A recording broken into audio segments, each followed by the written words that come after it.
When you're dealing with a 30-year-old cold case, it seems like there's not a lot of hope.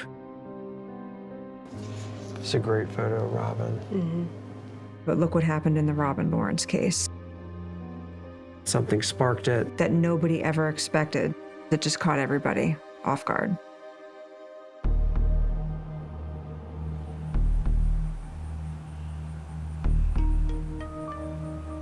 Her husband, Ollie, had been trying to reach Robin all weekend. Ollie was out of the country. Who else was in the house? Nicole, her baby. Well, Ollie contacted me. He said, would you mind going over to the house and checking on her? And I was like, yeah, sure. There's no answer at the front door, so went around to the back. So when you go around to the back deck, what do you notice? That the window screen is cut. That was the first time I thought, oh my God, something is wrong here. I had to climb in through the window. And Nicole comes, down the hall. Her eyes were just so big and her little face was just, there's no expression on it. I'm going down the hall and I can see into the master bedroom. And I can see on the wall these large splatters and swaths of blood. I was terrified, and I went and I called the police. There was a very, very violent attack on Robin. She was stabbed 49 times. It looks like a personal attack. It looked like Nicole had been kind of roaming around the house. Clearly, she had been in that room with her mom. It's hard to think about.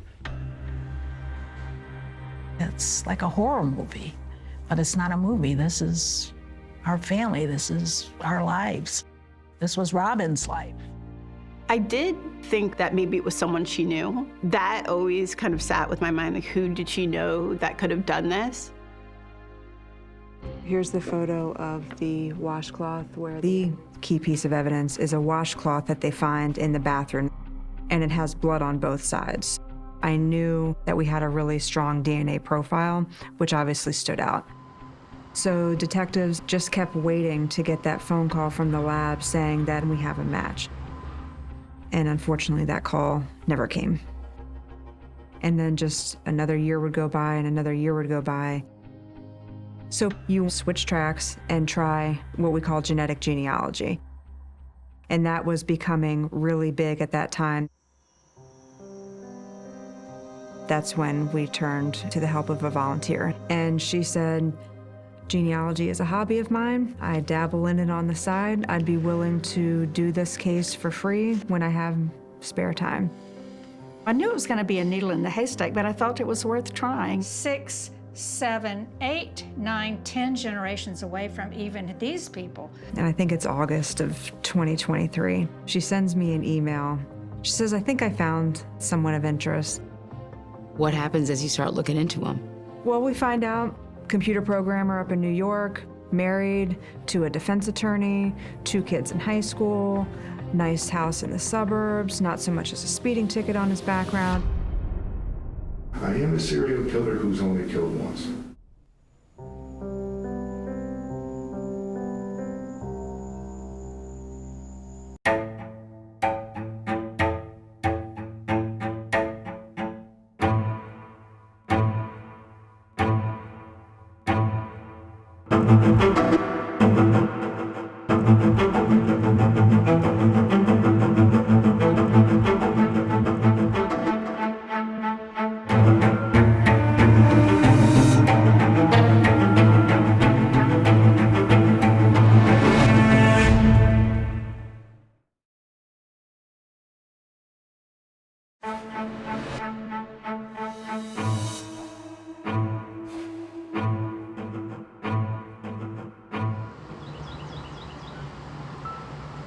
So here's the crime scene pictures. There's a bunch of contact sheets in here.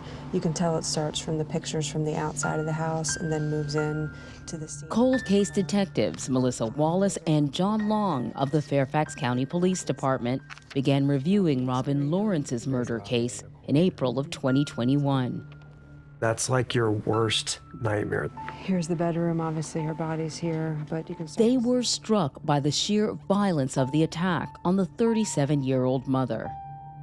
It looked brutal. see, is that blood on the book? That's the reason why you tell your loved ones to make sure that your doors are locked at night. He is the boogeyman.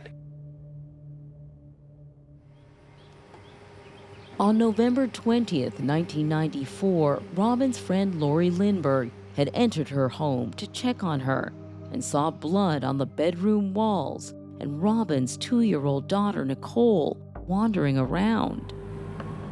Alarmed, Lori called 911 and then rushed the little girl to the hospital. Although Nicole did not appear hurt, she had undergone a liver transplant after she was born, and her health was fragile. Because, of course, she's taking immunosuppressive medications. I mean, this is life-saving medication. She needs to have it. Because you don't know how long she's been in that house by herself. Right. Lead crime scene detective Mark Garman was one of the first on site. This is what we determined to be the entry point to the home. According to Detective Garman, who photographed the evidence, the intruder came through that window off the back deck, the one Lori had used to get inside. He entered the house the same way. I had no idea what the scene looked like until I walked around the corner into the master bedroom. Tell me the state that Robin was in when you saw her. Very damaged, a lot of knife wounds, severe gaping knife wound in her neck, unbelievable number of defensive wounds on her hands, knife wounds in her back, on her legs. He says signs of a struggle were obvious in the room. This is the phone that was on the floor near Mrs. Lawrence. The phone cord was cut. She was assaulted in the bed and then fought her way out of the bed and continued to fight and struggle. Garman says one of the first things that stood out were bloody tissues scattered around the house and near Robin's body. He believes it was Robin's daughter, Nicole, who left them behind, trying to help her mother. Even at that age, kids know what blood is, and blood come from wounds and cuts, and they know that mom puts tissues on them or Band-Aids. I think she was trying to stop the blood. And there was another heart-wrenching discovery. Empty baby bottles had been left around her mother's body. Having kids, when they got hungry, they brought you your baby bottle. And that's what I'm thinking. Nicole would have taken it to mom. While investigators processed the scene, officers at the hospital asked Lori to call Robin's parents. Robin's dad answered. I think I said, Robin is dead. But what I remember is Jessie, her mom, must have just been in the overheard, because she was just wailing, just a sort of primal anguish. Mm-hmm. That was really horrible. That's probably the most horrible thing that's ever happened to me, is calling. Robin's father, Robert Ward Sr., a World War II veteran and now 101 years old, says he tried to forget that call, but one memory has never left him. My granddaughter was right next to where she was murdered. I'll never forget that, never. He had to break the news to his surviving children, including his daughter, Mary Ward Cohens, and his son, Robert Ward Jr. After the words, Robin is dead, it was like a nightmare. Yeah, you're just like your world shattered. Mary says in those first few days, they didn't have a clear picture of what had happened to their sister. The details were very sketchy and slow to come. And the police asked, well, do you know anybody who had a grudge or something against Robin? And of course, the answer is no. Robin was a gifted artist with a fine arts degree from Carnegie Mellon University. After college, she was selected to mold the first medal for the Martin Luther King Jr. Nonviolent Peace Prize, which was awarded to Rosa Parks. That was a big deal. And for my parents, who grew up in Memphis, Tennessee during Jim Crow, and they could not ride in the front of the bus. They could not go to the zoo except on Tuesdays. That was a big deal. Robin's father, Robert Sr., says his daughter's accomplishments were his greatest source of pride. She was a powerful lady in this world. Her drawings are not just paintings, they are powerful. Lori first met Robin in ballet class. I was like, oh my God, this woman is beautiful. But what was really fun about Robin was she's very personable, very fun-loving, just very down to earth. Lori and Robin shared an apartment in Washington, D.C. around the time Robin was dating her future husband, Ollie. Lori says they were a great match. Ollie has a very calm and kind demeanor, and you kind of feel very confident around him, very at ease with him. The couple were married on New Year's Eve, 1989. 3 years later, they welcomed their daughter, Nicole. At the time of her death, Robin was working in advertising. Ollie, who was away on a business trip in the Bahamas, was an executive at an airline. Well, I think they had a relatively, what I call normal family life. They were working on doing home improvements, getting the yard fixed up. Now that home with so much promise was an active crime scene. There were valuables that were in the bedroom. There was cash, there was jewelry. There wasn't anything stolen. Investigators suspected Robin was killed by someone she knew. They started looking at the family dynamic. They started looking at the marriage. Was Ollie cooperative? He was. But as authorities dug further, they learned something. Ollie had been having an affair with a colleague. Then what does that mean? You think, oh, how convenient. The weekend you go out of town for 3 days, your wife is brutally murdered.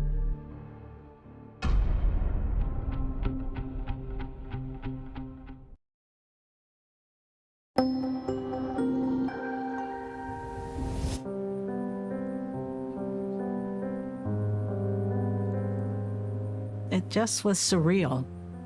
It really was like, for me, walking through a dream state, because you just can't make sense of it.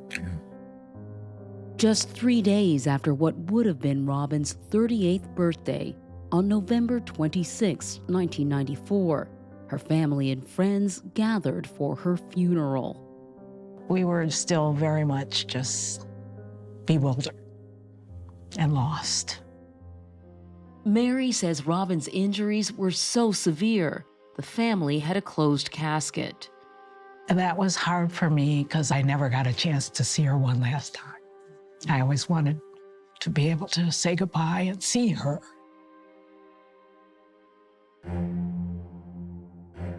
As Robin's family mourned her death, investigators pieced together a timeline and determined that the last time anyone had heard from Robin was around 6 p.m. on Friday, November 18th. We believe Robin was killed around 9:30-ish. Her body was discovered 2 days later. Investigators zeroed in on her husband, Ollie, who they had discovered was having an affair. They followed up on his alibi. The detectives flew down to the Bahamas, confirmed that he was on the flight he was supposed to be on, he was at the hotel he was supposed to be at. Detectives also interviewed Ollie's lover, but found no evidence she was involved. Robin's sister and brother were surprised to learn about the affair, but they say they never believed Ollie had anything to do with Robin's murder. I never thought that, though, that he harmed her. And how about you? Did it ever cross your mind? Maybe he's involved in this somehow. No, I didn't think that. He's not that type of person. Ollie chose not to talk to 48 Hours about his experience. Investigators didn't have much else to go on. The killer left no fingerprints. But something had caught crime scene detective Mark Garman's eye while he was documenting the bathroom. On the towel rod, to the sliding tub door. There's a washcloth. I do notice a small stain on this towel right here, a small brownish stain. That brown stain turned out to be blood, and authorities extracted DNA from it. But it didn't match anyone close to the case, including Ollie or the woman he had had a relationship with. Detectives believed it belonged to Robin's killer and uploaded it to the FBI's national database. The suspect's DNA is uploaded to CODIS. Yes. But CODIS also returned no matches, and with no new leads, the investigation stalled. How much did the adults tell you? Nothing. Mary's daughter, Lauren Ovens, was just 8 years old when her Aunt Robin was killed. I remember her being angelic. She says even though her family avoided the topic, she could feel the void Robin's murder left behind. Out of all of my family members, she was the most like me. So everybody always called me Robin. I just knew that they were still thinking of her. Can you describe what you lost when you lost Robin? I think I lost an extension of myself. Because she was the one who just taught me to be comfortable with who I was. So I lost a piece of me. Lauren says she stayed close with her cousin Nicole, who rarely spoke about her mother. I think she didn't know much about her mother, so there wasn't really much to share. And I didn't want to ever bring it up because I didn't want to make her anxious or make her nervous. It was better just left unsaid.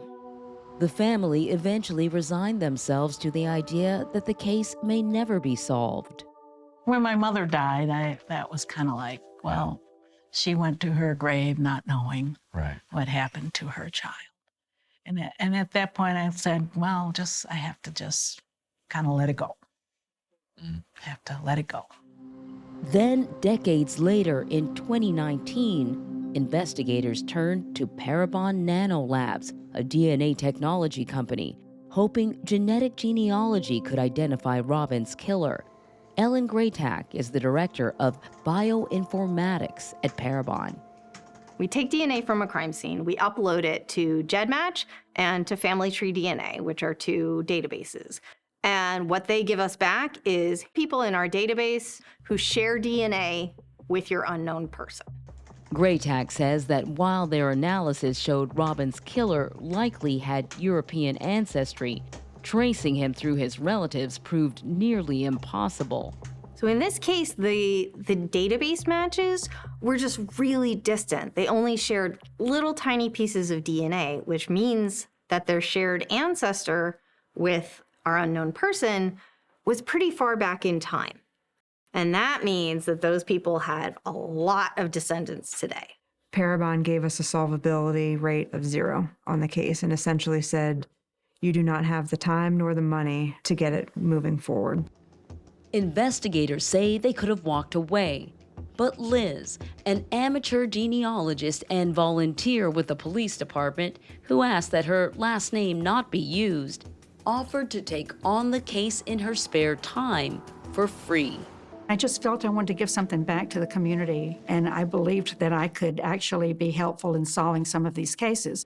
Investigators gave Liz everything Parabon had uncovered about the suspect's ethnicity. It was about half Eastern European, about 25% Irish. Another 25% was a combination of, I think, English and Italian and Scandinavian. Along with a list of cousins who shared his DNA.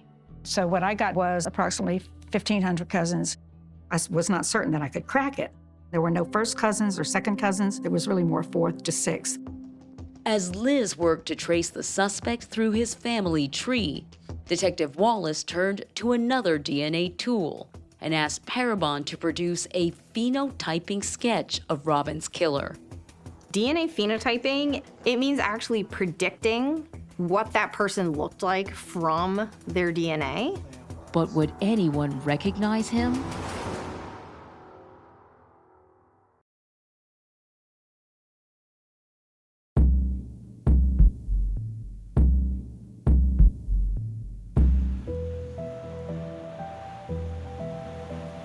In 2021, nearly 30 years after Robin Lawrence's murder, Parabon Nanolabs was tasked with producing a composite of the man investigators believe was her killer. So I get a report from our bioinformatics scientists, and it lays out all the predictions from the DNA. Scientists created this facial model based on the DNA predictions. It starts off with his skin color, which he's predicted to have very fair or fair skin color. He's most likely going to have a larger chin than average, wider jaw or cheeks than average, kind of a narrower nose than average. Tom Shaw, a forensic artist at Parabon, says his job was to refine the model by applying other details like hair and eye color. I've kind of outlined where his eyes are because I'm going to be putting new ones in. So here's one, kind of that dark blue that are predicted. I'll do eyebrows. We're looking at kind of most likely like a lighter brownish hair, and so I gave him a little bit lighter eyebrows to match what his hair color is going to be. I'll go and find a hairstyle, something generic. Shaw says DNA doesn't reveal a person's age, so the composites are generated as a young adult, typically around 25 years old. So this is him. Did this look like their mailman? Was this the neighbor's kid? Was it somebody from work? Detective Melissa Wallace set up a video call with Robin's husband, Ollie, to see if he recognized the man in the composite. I was really hoping that when Ollie saw that he would go, oh my gosh, that looks exactly like so-and-so. And did he? He did not. He said that doesn't spark my memory at all. Looks like nobody I know. The investigation stalled again. But behind the scenes, volunteer genealogist Liz kept working with that list of 1,500 cousins distantly related to the suspect. Liz had eventually traced some of the suspect's ancestors to Canada, where they had settled. That's where she found two cousins that were not related to each other. And so I ended up with two trees that were highly reliable. They were the people that were truly cousins to this suspect. Where did their two trees come together? Liz says if she could figure out where those two trees were linked through a marriage, the suspect would be a descendant of that couple. And what I found was this woman on this tree married this man on this tree. That was it. That was the aha moment. That was when I realized that he is a descendant of this couple right here. After 3.5 years, Liz finally had a lead, and it pointed her to a man named Stephen Smirk. I felt like this really was him. I didn't know it for certain, but I believed it was. Contacted the detectives. So she sends me an email. She says, I think I found someone of interest. What happens as you start looking into him? Well, we find out computer programmer up in New York, married to a defense attorney, 2 kids in high school, nice house in the suburbs, not so much as a speeding ticket on his background. I'm thinking, there's no way this is our guy. But according to Detective John Long, things got a bit more interesting when they found his yearbook photo at age 16. It looked very similar to the phenotyping sketch. We're like, well, maybe this does make sense.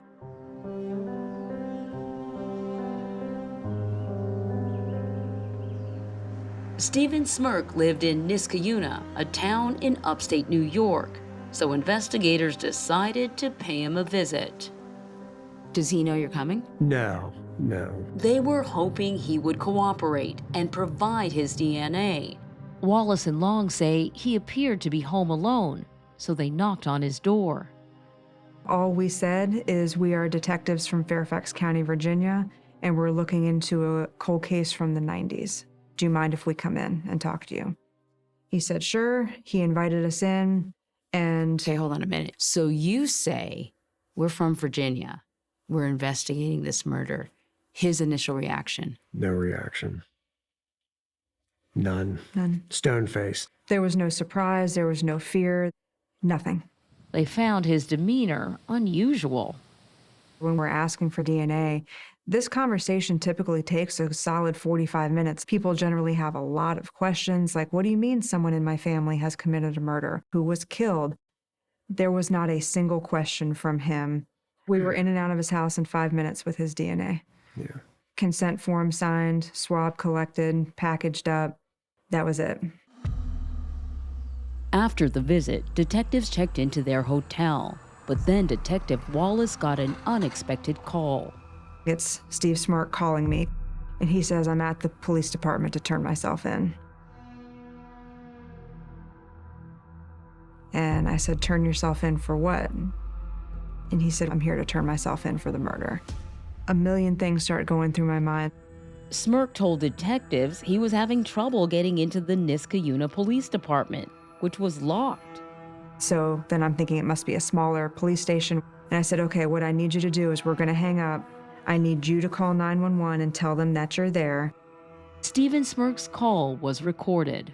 911, the address of your emergency. I'm actually here to turn myself in for a cold case crime. You're here to turn yourself in? Well, they collected DNA, so it's okay. only What's your last name? time. Wow. So when do you tell him? Oh my God, I was freaking out. So She freaked me out. I run down to his room and I'm banging on his door. I'm like, we gotta go to the police department. He's turning himself in. Wallace also reached out to local police, and Stephen Smirk was taken into custody. The adrenaline was pumping so hard because the reality hit, and it sounds like he's going to talk to us about it. Detective Long says they had to refocus fast and figure out how they would handle Stephen Smirk's interrogation. We need to make sure this is a sound interview that could potentially be used in court down the road. All right, go ahead and have a seat. When they finally sat down with him, Where do you want to start? investigators say he didn't need much prompting. It was 100% intentional. I am a serial killer who's only killed once.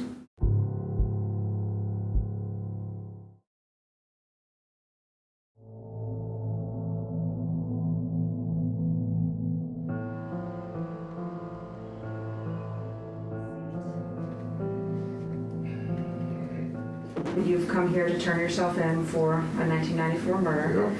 When investigators met with Stephen Smirk on September 7th, 2023, they were skeptical. This doesn't happen every day, so we had to really think through, well, why is he doing this? Detectives had not yet received the results of the DNA samples Smirk had provided, linking him definitively. We needed to be very careful to make sure that we weren't getting a false confession. So then what was your approach going to be? We started talking about things like, hey, let's make sure that he's going to bring up details of the case without us telling him first. Can you remind me her name again? Can you say that? I can. Do you remember anything about the She person's was name? African American. Okay.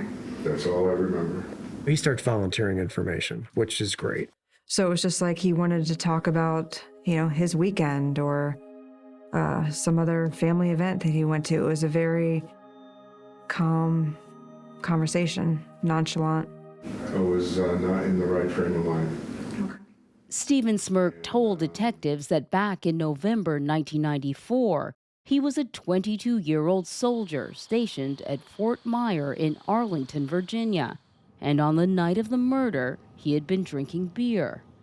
I was drunk and under ephedrine.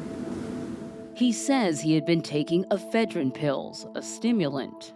Something inside me said that it's hard to explain.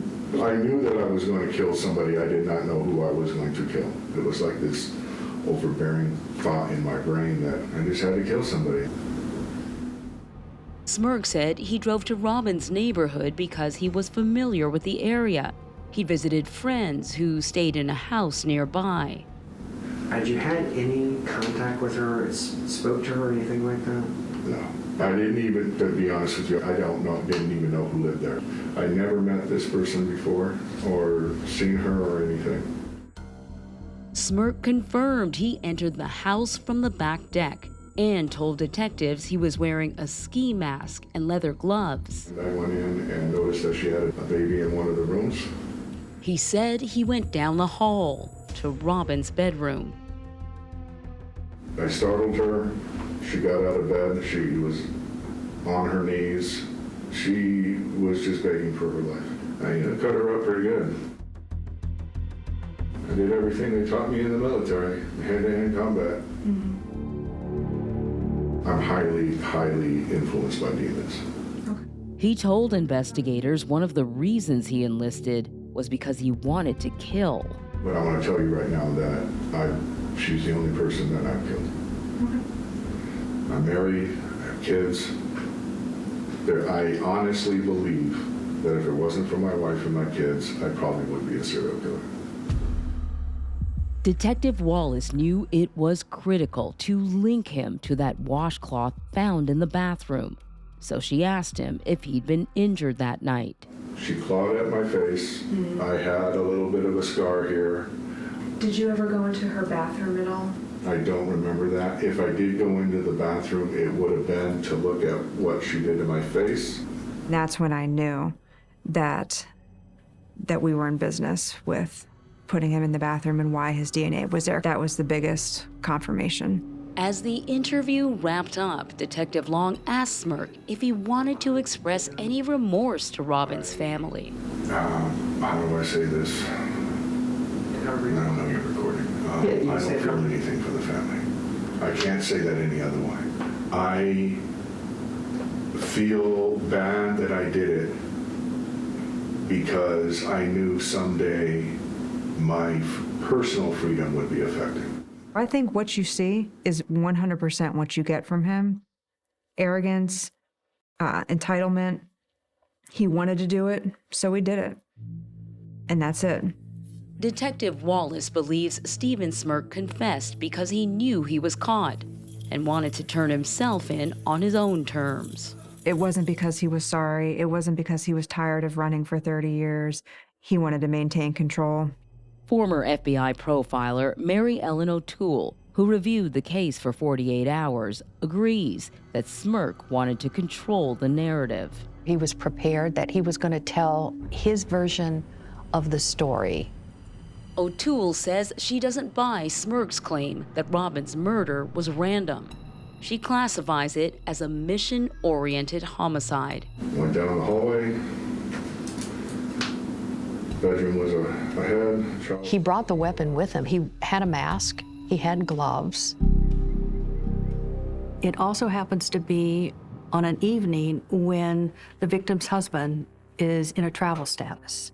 This was purposeful. Went inside somebody's home, took enormous risk. So that suggests to me more of a targeting than it does randomness. In her analysis, O'Toole says she was struck by Smirk identifying himself as a serial killer. I am a serial killer who's only killed once. He did come across as someone that had admiration for them. So here's kind of like the big question, though. Do serial killers stop killing? Yes, they do. According to O'Toole, serial offenders can sometimes channel their compulsion to kill into other crimes, like stalking or voyeurism. I think it's also possible that he engaged in other behaviors, much less serious than homicide, that satisfied him. He has no criminal history of any kind. How unusual is that?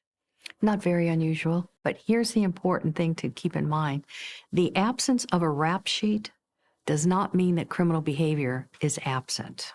It means that they didn't get arrested for it. Can I take care of this process? Okay. After his confession, Stephen Smirk was arrested and charged with the murder of Robin Lawrence. Detective Wallace says her first phone call was to Robin's daughter, Nicole. You could tell the shock, but she didn't break down or crumble. I could tell that she was like, okay, now my job is to notify the rest of the family. How is it that he could live his life with his family when he blew up our family 30 years ago? Where's the justice in that? Robin's family prepared for the next step. We really wanted to do a trial. We wanted the world to know what he did, and I think we wanted the spectacle of that as satisfaction. But would they get that chance?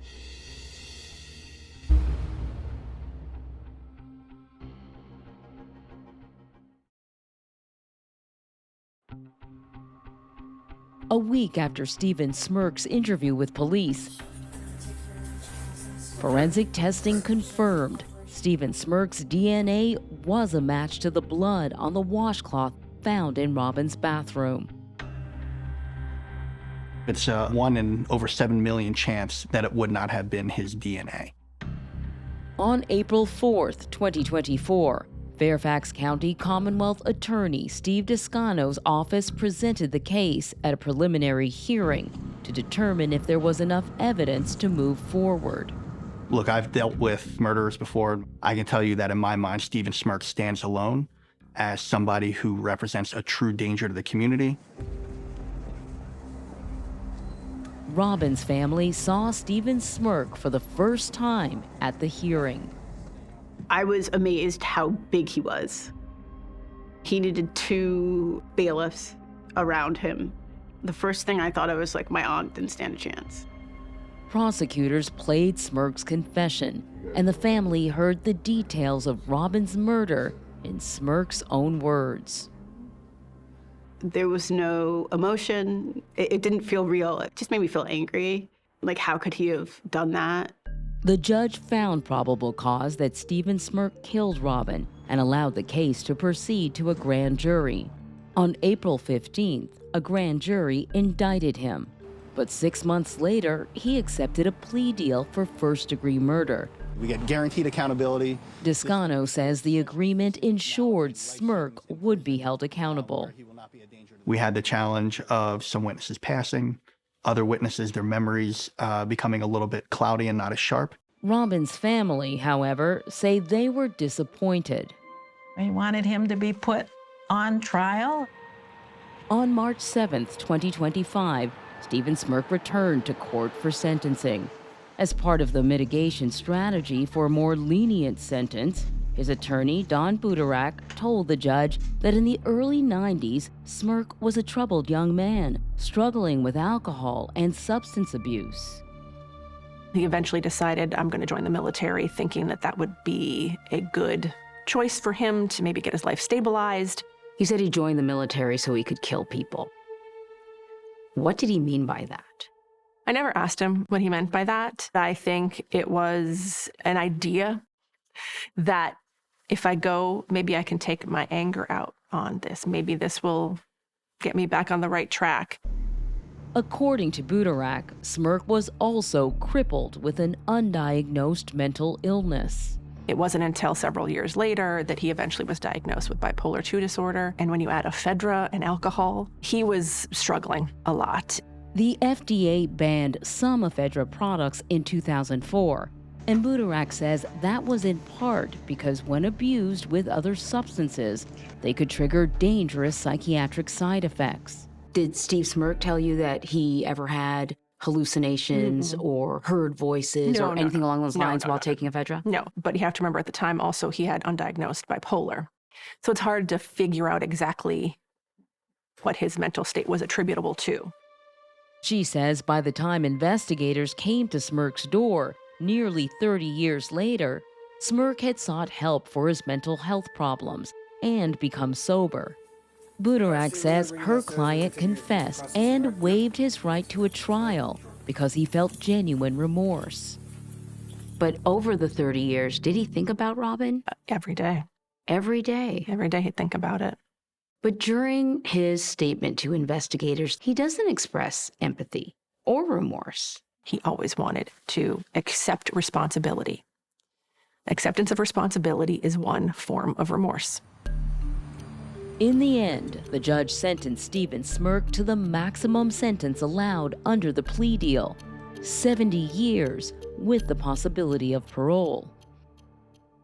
I think what he got, as long as he never comes out of prison, ever, brings closure for me. After the sentencing, Ollie Lawrence gave a statement to the press. The Warren Lawrence family are grateful that justice has finally been done for the murder of our beloved Robin.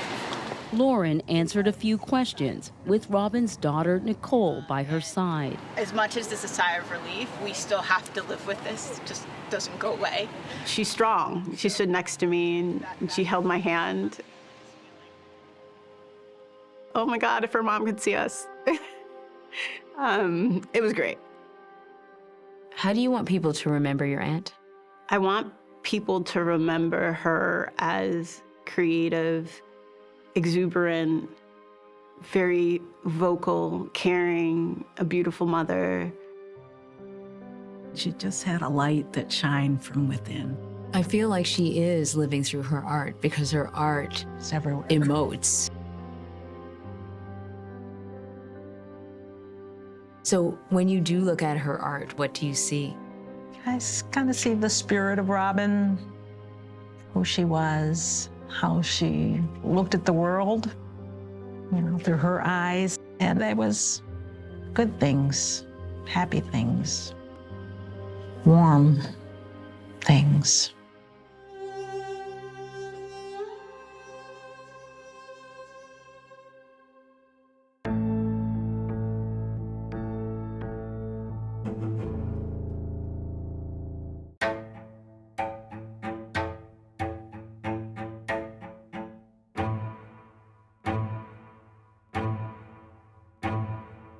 Thank you.